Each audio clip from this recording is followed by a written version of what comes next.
Aleluia. Nós estamos na noite da Santa Ceia, como já ressaltamos sempre, a cada segundo domingo do mês, que a Santa Ceia é o topo da nossa fé, e todos aqueles que almejam o propósito de salvação devem os mesmos terem o desejo e a responsabilidade de tomarem a atitude de lutarem pela Santa Ceia, lutarem por estar nos padrões de Cristo Jesus. Nós vamos abrir a nossa Bíblia em 1 Coríntios, carta do apóstolo Paulo aos Coríntios, o capítulo de número 11.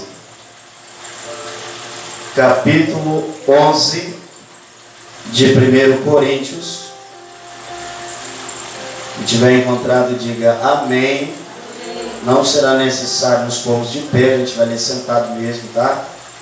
Nós temos os minutos de meditação pela palavra da Santa Ceia. Nós estaremos lendo o versículo 17. 1 Coríntios, capítulo 11, a partir do versículo 17, que diz: Nisto, porém, que vos vou dizer-vos, não vos louvo, porquanto vos ajuntais, não para melhor, senão para pior.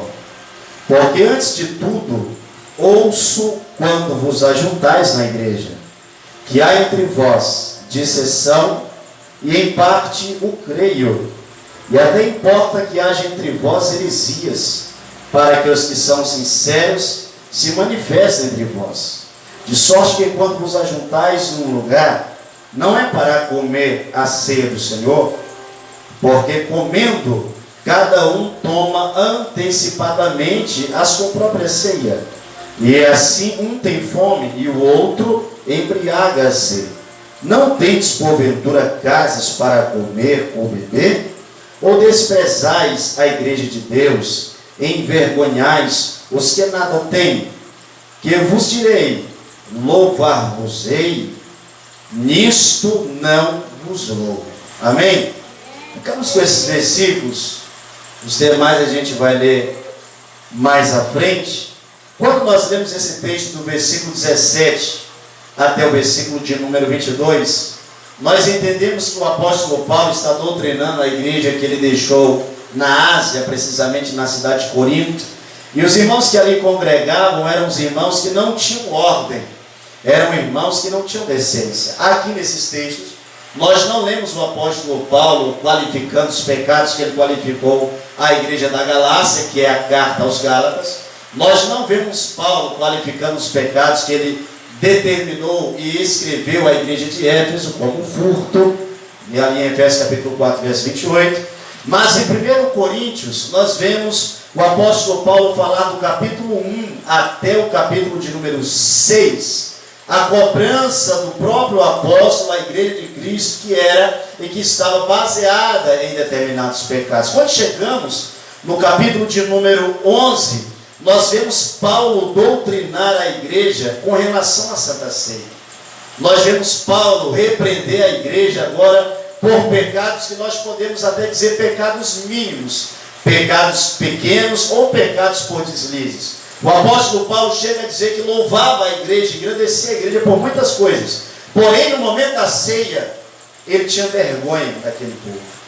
Porém, no momento da ceia, ele se envergonhava daquele povo. E por que se envergonhava? Porque os irmãos, quando se reuniam para a celebração da Santa Ceia, eles não faziam caso da ceia. Eles não levavam a sério o memorial da Santa Ceia. Eles não levavam em seriedade o memorial de que o corpo de Cristo, sendo representado pelo pão, e o sangue de Cristo, sendo representado pelo suco da uva, eles não estavam levando a sério como Jesus ensinou. Nós vemos o apóstolo falar que não louvava a Deus pelaquela igreja, porque no momento da Santa Ceia, ele ouviu alguém dizer, ele ouviu algum membro informar que, quando eles se reuniam para dissensões, eles se reuniam para contendas, eles se reuniam para brigas, ele se reuniu para chocarrices, ele se reuniu para dissensões, e não levavam a sério o ato tão simbólico que é a Santa Ceia. Amém?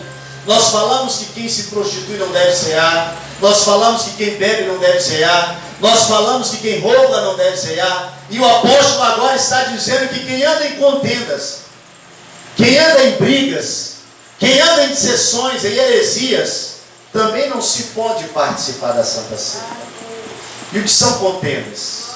Contendas são debates, contendas são brigas, contendas são discussões, contendas são chocarrices, que é ira elevada em uma conversa. E o apóstolo chega a dizer que a igreja de Corinto, quando se reunia, ela se reuniu para contendas. Ela não se reuniu para a seriedade do que é a Santa Ceia. Quantos é que creem que tem o Espírito Santo de Deus em sua vida? Você crê nisso? Quantos creem que tem o Espírito Santo de Deus em sua vida? Diga amém. É tão sério essa tese que, quando nós falamos desses pecados escandalosos, quando falamos de Santa Ceia, logo vem a nossa mente: eu não posso cear. E agora o apóstolo Paulo está dizendo que quem anda de sessão, em contendas, em chocarrices, em debates, em conversas paralelas, também não respeita a ceia. Amém, irmãos? De repente, nós podemos compreender que na noite da Santa Ceia, que Cristo por 4 vezes, falado por 4 vezes, celebrado uma vez por Cristo, Ele ensinou que a Santa Ceia é o maior memorial da fé. Ele ensinou que a Santa Ceia deve ser levada tão a sério, porque sem a ceia não há redenção. Alguém sabe o que significa essa palavra redenção? Sem a ceia não há redenção, sem a ceia não há salvação. E o protocolo de ceia é muito sério. O protocolo de chegar até a Santa Ceia é o marco da nossa fé. Nós lemos no versículo 18, o apóstolo dizer: porque antes de tudo, ouço que quando vos ajuntais, aonde, irmãos? Alguém está lendo na Bíblia? Porque quando vos ajuntais na igreja, há entre vós dissensões. E em parte creio. Ele está dizendo, e eu sei que é verdade. Eu sei que a organização da igreja, os grupos da igreja, quando se reúnem mais para debate do que para levar em pauta a seriedade da ceia. Nós lemos no verso 19 ele dizer: e até importa que haja entre vós heresias. Alguém sabe o que é heresia, irmão? Alguém sabe o que é uma heresia? Heresias são ensinos distorcidos, sem complemento 100% da palavra de Deus. Só para você ter uma noção, a igreja da Galácia, a carta escrita aos Gálatas, tinha líderes da igreja que estavam ensinando uma arte de adoração a anjos. E quando o apóstolo Paulo vem escrever a carta aos Gálatas, ele chega a dizer: ainda que eu mesmo, ou um anjo de Deus, ou um anjo do céu desça e vos anuncie outro evangelho, seja falso. Porque quando há um ensino sem embasamento fundamentado em um termo 100% bíblico, isso é uma heresia. Para facilitar o que eu vou dizer para você, quando é um ensino que dízimo não é de Deus, eu estou sendo herege, levando os outros a ser também. Quando eu ensino que eu posso tomar Santa Ceia sem ser batizado, eu estou sendo herege, eu estou indo contra os princípios. Quando eu ensino que eu não preciso batizar nas águas para nascer de novo, eu estou sendo um herege. Eu estou indo contra os princípios. Porque tudo isso são leis de Deus. Alguém me ouve? Então a Santa Ceia é para os que de fato nasceram de novo. É para os que de fato são redimidos. É para os que de fato têm os mesmos sentimentos. E quando Paulo fala de sentimentos, ele não está falando de tristeza, não. Ele não está falando de emocionalismo, não. Quando Paulo diz que de sorte que haja em vós os mesmos sentimentos que houve em Cristo Jesus, ele está dizendo que Cristo encarou a palavra de Deus com seriedade, com compromisso, sem distorcer nada. Isso é o sentimento de Cristo. Amém? Você tem uma noção que Cristo levava tão a sério esses sentimentos de servir a Deus, que quando levam a ele pela segunda vez a Pilatos, Pilatos olha para Cristo e diz: fala-me alguma coisa. Tu és o rei dos judeus. Por que estão fazendo isso com você? Jesus responde em silêncio, não diz nada. E ele chega a dizer: defende-te. Não sabe tu que eu tenho poder para te libertar ou para te condenar? Jesus, com seriedade, irmão, se ele fosse cheio de emoção, ele teria poupado, pedido para ele poupar a vida dele. Jesus olha para ele, meio o sangue, e diz: não foi te dado esta autoridade, senão pelo meu Pai que está no céu. Se ele quisesse interferir, ele interferia, mas eu preciso chegar ao Calvário. Seriedade, sentimentos não é emocionalismo não, irmão. Sentimentos é seriedade, é compromisso, é vontade de servir a Deus. Amém? Quantos creem nisso? Digam graças a Deus. Dando continuidade à leitura, no versículo de número 20, ele chega a dizer: de sorte que quando vos ajuntais num lugar, na igreja, não é para comer a ceia do Senhor, verbalmente falando, fisicamente falando. Quando pegamos o elemento pão, que representa o corpo de Cristo, realmente nós ingerimos, nós comemos ele, sim ou não? Paulo está dizendo àquela igreja que eles estavam agindo como os comilão e beberrão, que eles iam para a igreja pensando em comer pão e beber vinho. Eles levavam a ceia como um banquete de casa. Eles levavam a ceia como uma refeição em casa. E ele chega a advertir: porventura não sabeis que quando vocês comem o pão, vocês estão fazendo menção do memorial do corpo de Cristo? Se vocês quiserem matar a fome, comam em casa. Amém, irmãos? Isso me faz lembrar a Débora, né? Antes dessa pandemia, sempre que termina a Santa Ceia, ela fala: pai, me dá um pedaço de pão para mim comer, eu estou com fome. Querido, a Santa Ceia não é um banquete físico. A Santa Ceia não é qualquer comida. A Santa Ceia é o corpo e o sangue de Jesus. Por mais que você veja um elemento pão e um outro elemento suco, esse é o memorial do corpo e do sangue do Senhor. Amém? Não encare a Santa Ceia como os membros de Corinto. Encare a Santa Ceia como os cristãos de Bereia, como nós temos um grupo aí, irmão. Os crentes com compromisso. Os crentes que levam a uma conduta com Deus com seriedade. Quando chega o primeiro domingo do mês, para chegar ao segundo, ele se prepara, porque ele sabe que os judeus antigos subiam uma vez por mês em Jerusalém para fazer esse ato. Nós fazemos uma vez por mês e fazemos de qualquer forma, sem discernir o corpo e o sangue dele. Adiantando o texto, do versículo de número 21 diz: porque comendo, cada um toma antecipadamente sua própria ceia, e assim um tem fome e o outro se embriaga. Olha o que Paulo está dizendo: vocês não têm nenhum respeito pela Santa Ceia, que vocês não esperam nem sequer a bênção apostólica para se poder ceiar. Vocês não esperam nem o liberar da bênção para poder ceiar. Alguns vêm para matar a fome, e outros vêm para se embriagar. Seria isso Santa Ceia? Seria isso o que Cristo ensinou? Seria isso que o apóstolo Paulo tinha doutrinado as igrejas da Galácia, do continente da Ásia? Paulo, ali irado, leva esta correção à igreja. Verso 22, ele diz: não tendes porventura casos para comer ou para beber, ou desprezais a igreja de Deus e envergonhais os que nada tens? Que vos direi? Louvar-vos-ei nisto? Eu não vos louvo. Quando ele diz isso, ele quer explicar que a Santa Ceia é levada com seriedade. Eu quero abrir aspas aqui, nós temos tempo. Entenda de uma vez por todas que em toda Santa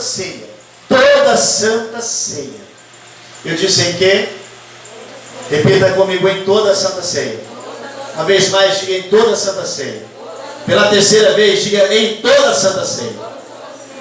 Queridos, em toda Santa Ceia, vai ter pessoas que ceiam indignamente. Em toda Santa Ceia. Vai ter pessoas que ceiam em pecado. Vai ter pessoas que ceiam de qualquer forma. Vai ter pessoas que ceiam como Judas Iscariotes. Vai ter pessoas que ceiam como Pedro. Vai ter pessoas que não respeitam nada. Sempre vai ter. É inevitável termos isso. Só que eu quero que você saiba que o salário de quem ceia indignamente o salário de quem come e bebe o corpo do Senhor sem discernir, ele não é de bênção não, irmão. Ele não é de bênção. O desejo do meu coração é que você não seja como Pedro. É que você não participe da Santa Ceia e ao sair daqui, você vai negar Jesus. Desejo do coração de Deus e também de Cristo Jesus é que você não seja como Judas Iscariotes. Que você, ao tomar a Santa Ceia, saia daqui e vá trair Jesus com qualquer coisa. Olha para a pessoa que está do seu lado e diga que você não seja um Pedro. Que você não seja um Judas. Diga amém, irmão? Vamos ver isso. Após Jesus organizar a ceia, os discípulos organizaram todos os elementos da ceia. Jesus senta sobre a mesa e todos os demais discípulos também. E Jesus, antes da ceia, na noite da ceia, ele se toma a palavra dizendo: ainda esta noite todos vocês se escandalizarão em mim. Ainda esta noite um de vocês vai me trair. Quando Jesus disse isso, e após terem se reunidos, sai o debate, Jesus organizando a ceia e os discípulos debatendo: quem é, Senhor? Quem é o que te trai? Quem é que vai te negar? Quem é que vai fazer isso ou aquilo outro? João pergunta a Jesus, e Jesus diz: é aquele, igualzinho que Paulo está ensinando aqui. Jesus diz: aquele que mete a mão no prato comigo. Diga isso: é aquele que põe a mão no prato comigo. Amém? Judas não respeitou a ceia não. Judas, ele estava tão apressado para ganhar o dinheirinho que ele ia pegar por vender Jesus para os fariseus e os romanos, que antes que Jesus abençoasse para ceiar, ele pega a sua fagulha de pão, molha no suco da uva que Jesus iria celebrar a ceia e come. Quando ele come, a Bíblia diz que o diabo já estava nele. Jesus olha para ele, para a cara dele e diz: vai e faz depressa o que está no teu coração. Quando Jesus cita isso, ele levanta da mesa, sai feito um endemoniado, né? Em direção ao templo para vender Jesus. Quando ele vai, Jesus termina de celebrar a Santa Ceia. Quando ele termina de celebrar a Santa Ceia, ele chega dizendo novamente: esta noite todos vocês se escandalizarão em mim. Pedro toma a palavra e diz: Senhor, ainda que todos se escandalizem em ti, ainda que todos te abandonem, eu jamais irei te abandonar. Na Santa Ceia tem gente assim, que ceia, que chora, que abraça o irmão, lacrimeja, que se emociona, mas quando sai daqui, vai negar Jesus. Jesus olha para ele e diz: sabe o quê? Pedro, ainda esta noite, antes que o galo cante, 3 vezes tu me negarás. Ele disse: não, Senhor, se necessário for, eu vou até onde? Eu vou até a morte contigo. Jesus dá por silêncio, chama eles para ir ao horto, Getsemane, em Marcos 14, verso 42. Não é necessário você abrir, ficamos aqui, estou lhe dando a base. Jesus chama eles para ir para o horto, para ir para o Monte das Oliveiras, em outra tradução vai dizer Getsemane. Jesus pede para que eles fiquem na entrada do horto, do monte, porque ele iria entrar no Getsemane. Quando ele entra ali dentro, deixa os discípulos lá fora. Você conhece isso muito bem, principalmente o obreiro Geneiros conhece esse texto, né? Ele entra no horto, ora por 3 vezes a mesma oração, dizendo: Pai, tudo te é possível, se necessário, se for possível, passa de mim este cálice. Por 3 vezes ele ora, por 3 vezes ele sai lá fora, e os discípulos estão dormindo.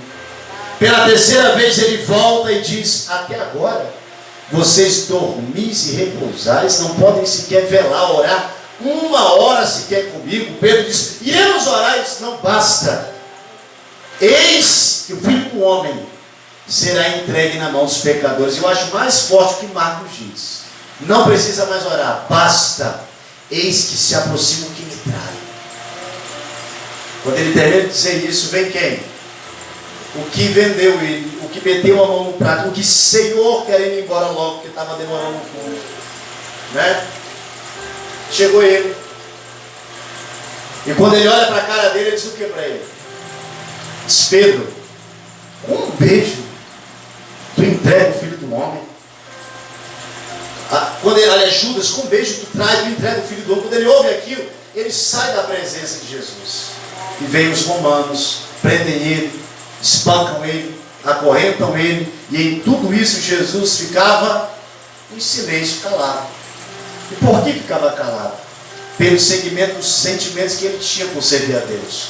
Porque Davi e Isaías profetizaram que como ovelha muda, ele foi levado até o matadouro. E em meio a tanto sofrimento, seus tosqueadores o espancavam e ele não abriu a boca.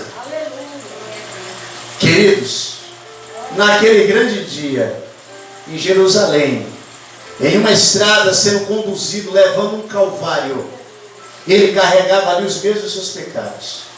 E sobre o Gólgota, lugar da caveira, o local mais alto de Jerusalém, o mesmo local aonde ele foi tentado por Satanás, ele agora é erguido, como ele mesmo citou nos seus evangelhos, dizendo: vocês me pedem um sinal, ó geração perversa, não vos será dado nenhum sinal, senão o mesmo sinal que Moisés determinou. Assim como foi erguido uma serpente no deserto, importa que o Filho do Homem seja erguido em madeira. E ali ele derrama o seu sangue, pelos meus e pelos seus pecados. Ele entrega o seu espírito, dizendo: consumado está. E quando ele entrega o seu espírito, para os que pensam que o espírito de Jesus foi para o seio de Abraão, eu quero informar para você que o espírito de Jesus nunca foi para o seio de Abraão. O espírito de Jesus, a Bíblia diz na boca de Paulo, na carta aos Romanos, que ele foi buscar o cativo, o cativeiro, ele foi às partes mais baixas da terra. O Espírito de Jesus não subiu para o céu após a morte. O Espírito de Jesus não foi para o seio de Abraão. O Espírito de Jesus foi até o inferno, tomou a chave da mão da morte e disse: aonde está o teu aguilhão, a morte? Aonde está o inferno, a tua força? Jesus passou 3 dias no seio da terra, humilhando o diabo.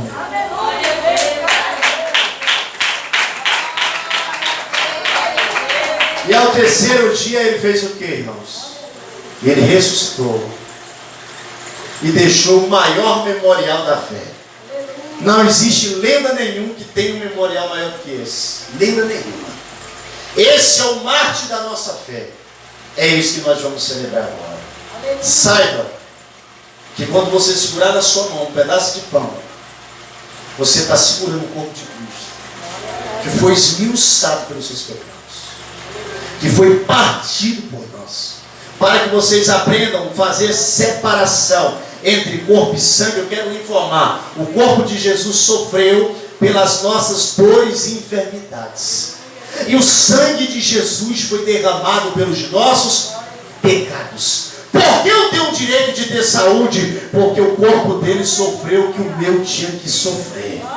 Por que eu mereço ser perdoado? Porque o sangue dele foi derramado pelos meus e pelos seus pecados. Esta é a separação da ceia. Quando eu sei dignamente, eu estou dizendo: eu tenho o direito de ter saúde, eu tenho o direito de salvação.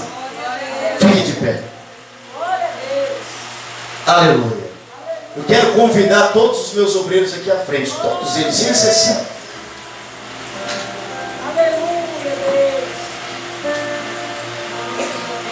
Aleluia. Um do meu lado direito, alguns do meu lado direito e outro do lado esquerdo. Aqui, à frente do altar.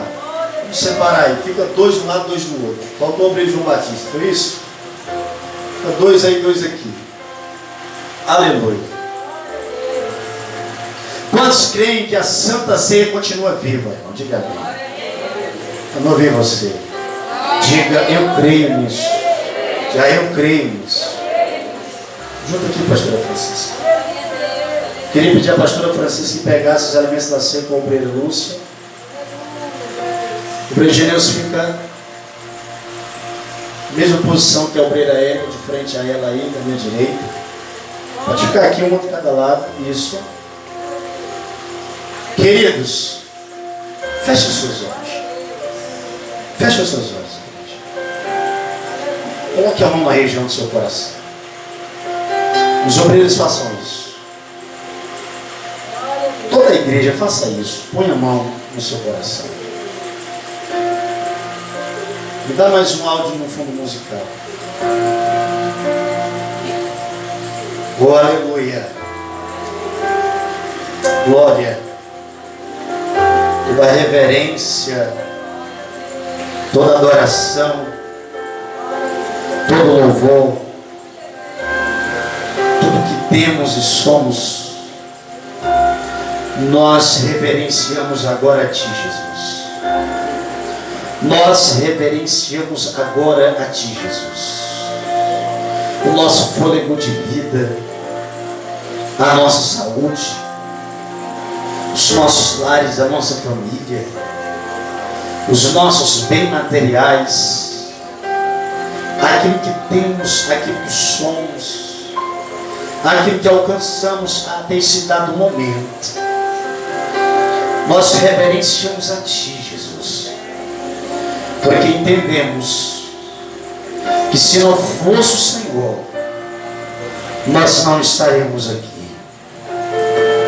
Nós somos geração de uma descendência patriota chamada Brasil, e de acordo com a etnia cristã, não éramos dignos de salvação. Mas aprove a Deus enviar o seu Filho. Este Filho, gerado em perfeita santidade, este Filho gerado em perfeita santidade com os céus, e vindo à terra, habitou entre nós, sujeito a fraquezas, a pecados, mas se humilhou e foi fiel até a morte de cruz. A este Deus seja a honra, seja a glória, seja o louvor, seja a adoração. Nós te adoramos, Jesus. Nós te adoramos, Senhor. E nós levamos a Ti nesse momento, como aquela pecadora, que a única coisa que tinha era um vaso de alabastro cheio de unguento, de nardo puro. Quebrou aos Teus pés, ungiu-te da cabeça aos pés, e enxugou com os seus pés, com os seus cabelos. Assim como aquela mulher, nós entregamos o que temos a Ti agora, porque nós sabemos, Pai, que se não fosse o Senhor, nós já teríamos ido a óbito. Porque nós entendemos que se não fosse o Senhor, nós não estaríamos aqui. Porque nós sabemos que o Teu corpo nos deu saúde. Porque nós sabemos que o Teu sangue nos deu redenção. Se prostra diante dele agora, igreja. Dobre não apenas os seus joelhos, mas sim o seu coração. Rasgue agora não as suas vestes, mas a sua alma, o seu espírito. Se der vontade de chorar, chora, borra a maquiagem. Mas não saia daqui entalado não, não saia daqui entalada não. A Ele merece o seu louvor. Ele merece a sua adoração. Obrigado, Jesus, porque o Senhor nos injetou no meio de salvação, porque o Senhor nos comprou com Teu sangue, de maneira que se ontem nós éramos escravos, hoje nós somos livres. Hoje nós somos livres. Hoje nós somos livres.